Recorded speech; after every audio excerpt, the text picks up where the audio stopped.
ഖബറിന്റെ ആഴങ്ങളിൽ നാളെ ഞാനും ചെന്നിടുമ്പോൾ പൂമുത്ത് തങ്ങളെ കണ്ണാൽ കണ്ടിടാൻ വിധി തരണേ.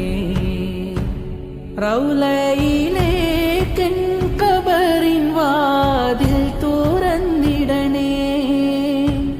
കനലാകും നെഞ്ചിലെ കാവലായി അങ്ങയെ തേടുമ്പോൾ ആത്മാവിൻ താപത്താൽ ഞാനന്നവിടെ അണയുമ്പോൾ അങ്ങയെ വാഴ്ത്തും സ്വലാത്തു